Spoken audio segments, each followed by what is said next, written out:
Hello, all. I'm George Goehl. And I'm Spencer Goehl, and we're George Goehl's sons. Yeah, we wanted to share with you all that our dad passed away last summer. The community he had with all of you was really, really important to him.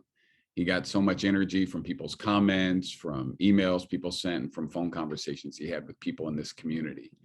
In 1960, he got his first torch from Sears, and he started making metalwork out of scrap in the driveway of the trailer we lived in at the time. He soon quit his job, and he never looked back. He always told us, figure out what you love to do, and then figure out how to get paid to do it, always in that order.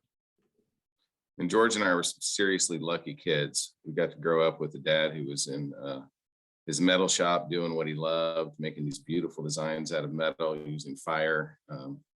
Got us involved in the family business, whether it was cutting what seemed like thousands of butterfly antennas or scraping brazing rods till we were covered in white flux dust. I was also able to work with my dad the last several years in his shop and was always amazed at how everything was so easy for him. And when he spread his braze out, it was literally a liquid he had total command over, but he didn't have to think about it consciously. And he taught me how to be creative. He also taught me how to have some high standards, where many days I was wanting to get back home after a long night and thought I was done with the piece and proud of myself. And Dad would say, hey, let's take a little closer look at this, Spence. And he'd find 3 or 4 details that really did make the difference.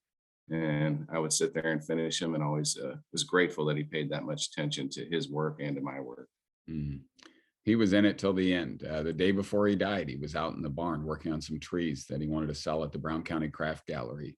And the day before that, shared ideas of new designs, and he had a childlike enthusiasm as he talked about them.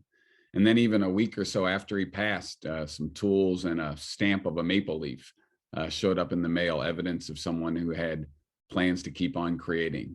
He always told us he was not going to hang out any longer than made sense. And while we're so sad to have him go, we know this is exactly how he wanted it.